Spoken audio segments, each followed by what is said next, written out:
Man, it was one of those days where the rain decided to pour down like there was no tomorrow.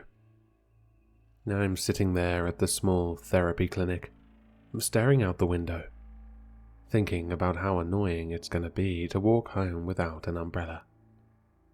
Like, seriously, rain, can't you cut me some slack?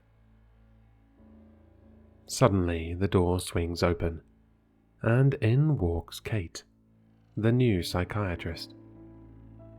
I greeted her with a big old smile, trying to hide my annoyance with the weather. She introduces herself, all professional-like. Hey, I'm Kate, the new shrink around here. I guided her to her office, where she's going to be stationed, as per the clinic manager's orders.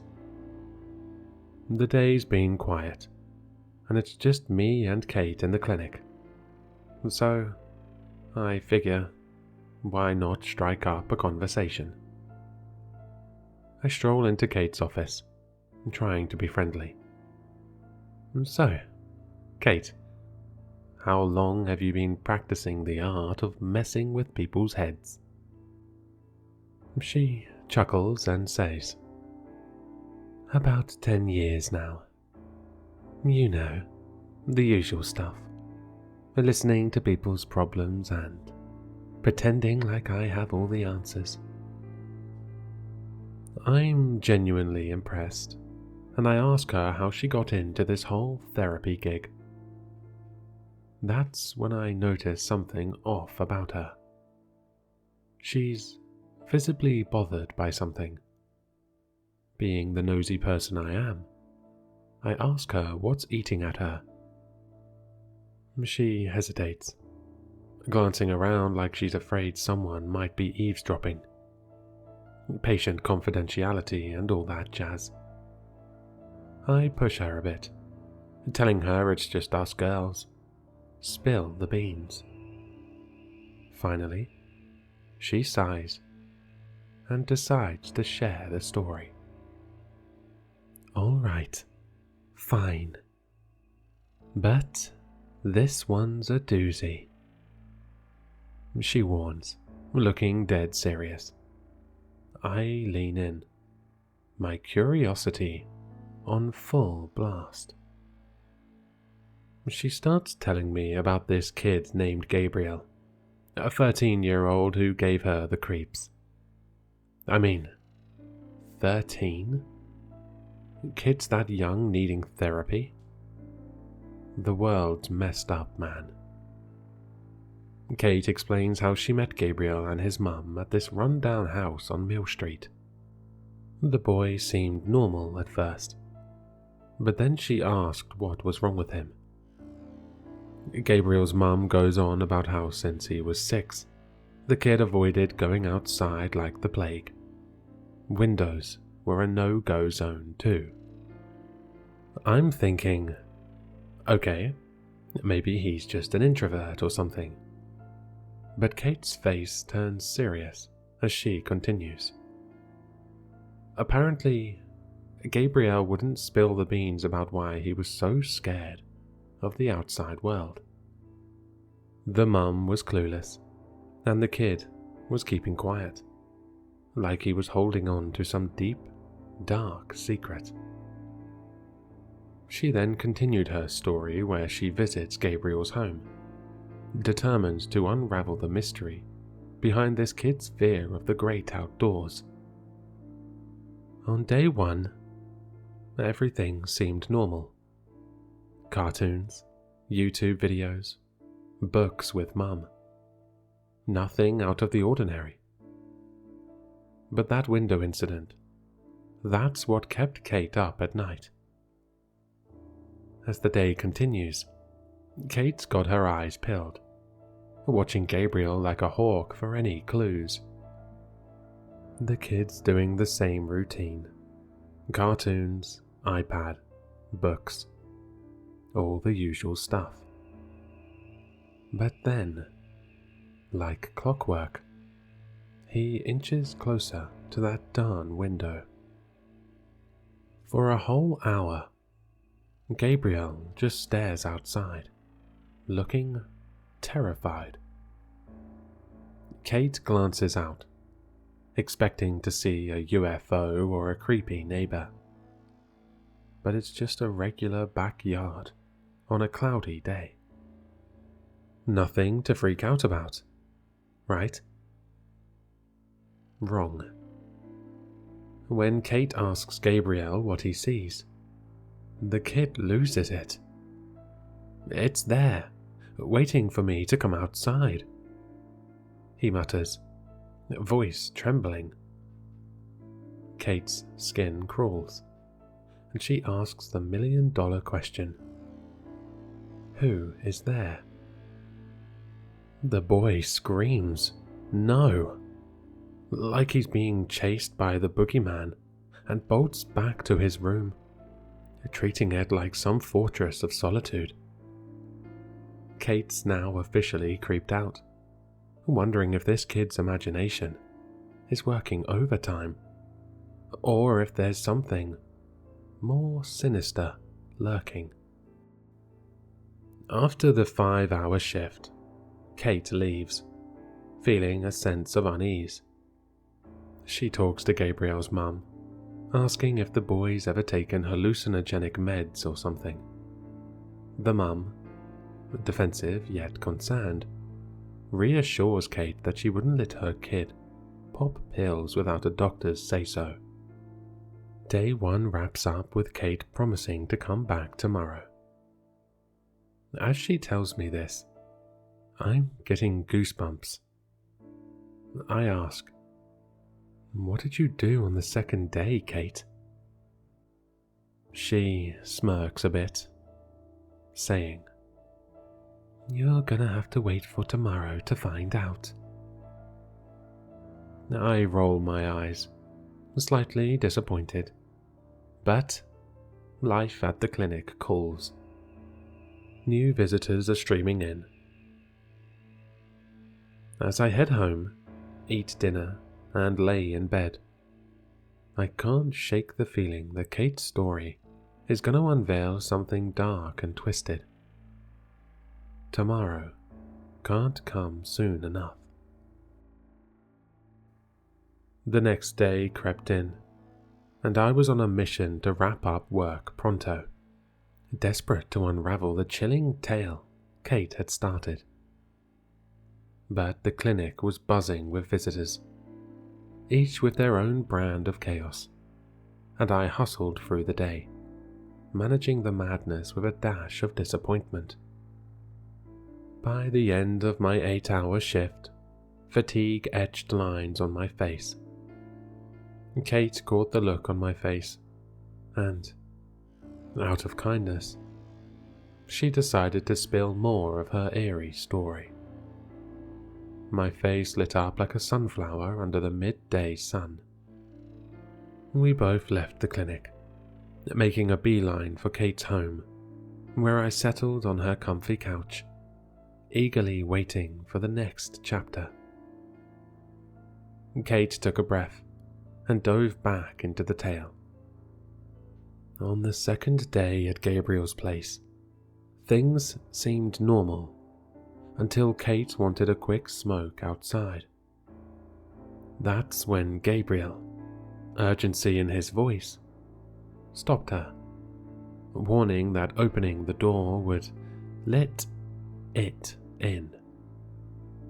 Intrigued, Kate peered outside, but found no one. Choosing not to open the door, the boy visibly relaxed. Thinking on her feet, Kate asked Gabriel to draw what he saw in the backyard. Surprisingly, the boy agreed and quickly grabbed his drawing supplies. As he sketched, I watched in shock as the image took form. A tall, pale woman with long black hair, long arms, wearing a white dress smeared in blood, a devilish smile etched on her face.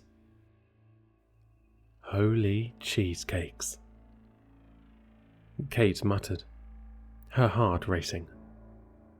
She asked Gabriel if this was the reason he avoided the outside, and he nodded in confirmation. Even Gabriel's terrified mother gazed upon the drawing. At the end of the 5-hour shift, Kate meticulously documented every detail in her report. She nudged me to call it a day, promising to finish the story tomorrow. In shock, I left for home, unable to eat or do anything, as fear and excitement churned in my mind. The same night, Kate detailed the story further in text. She spoke about the shift in Gabriel's home atmosphere after the drawing, a sinister presence that sent shivers down her spine. She recounted the eerie feeling of being watched, as if the creature depicted in the drawing was somehow aware of their discussion. The next day at the clinic, I was a mix of anticipation and dread, eager to unravel the conclusion of Kate's unsettling experience with Gabriel. Little did I know, the story was far from over, and the answers might be darker than I could have ever imagined. That morning, I woke up feeling like I hadn't slept at all, thanks to the barrage of late-night text messages from Kate. My usual morning routine felt like a chore, but I pressed on and headed to work. To my surprise, the clinic was eerily quiet once again. A sense of relief washed over me. I couldn't fathom dealing with another day of administrative chaos like the one before. Just when I thought it was going to be a mundane day, Kate strolled into the clinic, offering to finish her story in her office before the inevitable swarm of visitors descended upon us. "Oh, is it Christmas already?" I quipped excitedly. Kate chuckled, and we both settled into her office with steaming cups of coffee. The air became tense as Kate resumed her story, her eyes filled with seriousness and dread. On the third and final day of her assessment with Gabriel, Kate entered the boy's chilling home, suspecting schizophrenia or monstrous illusions tied to his anxiety. Little did she know, the terrifying climax awaited her. As Kate monitored Gabriel, he claimed to hear strange noises from the basement. Curiosity outweighed caution, and Gabriel insisted on investigating. Kate, uneasy, accompanied him. When she opened the basement door, an ominous stairway descended into darkness. To Kate's horror, a long, pale arm shot out from the abyss, snatching Gabriel and pulling him into the darkness. He screamed in terror, pleading for salvation. Kate, panicked, chased after him, but when she illuminated the basement with light, Gabriel was nowhere to be found. His mother, puzzled, revealed that he was napping in his room. Perplexed, Kate rushed to Gabriel's room, only to find him peacefully asleep. However, something was off. Gabriel awoke, seemingly normal, but Kate sensed an underlying difference. When he miraculously stepped into the outside world, Kate couldn't shake the feeling that things weren't as they seemed. Writing her report, Kate convinced herself that Gabriel had returned to normal, but the haunting memory of the basement lingered. The boy's mother thanked Kate for resolving the dilemma, unaware of the doubts clouding the psychiatrist's mind. Kate left that day with a multitude of questions, haunted by the unsettling experience in the basement. As she finished her tale, her eyes widened in horror. "I told you so," Kate muttered. "I know. You don't have to tell me that," I replied in a scared tone. Kate tried to reassure me, urging me not to dwell on the story, as it might affect my work. I attempted to put on a brave face, but deep down, the terror lingered.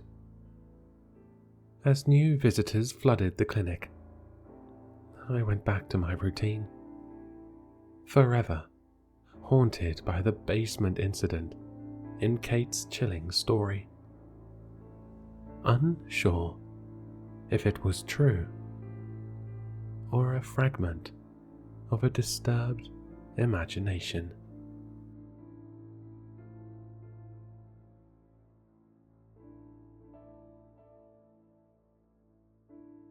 Hello, Sinister listeners. If you've enjoyed this story, then you'll find all the author's information in the description below. For more content, be sure to like, comment, and subscribe to succumb to the sinister.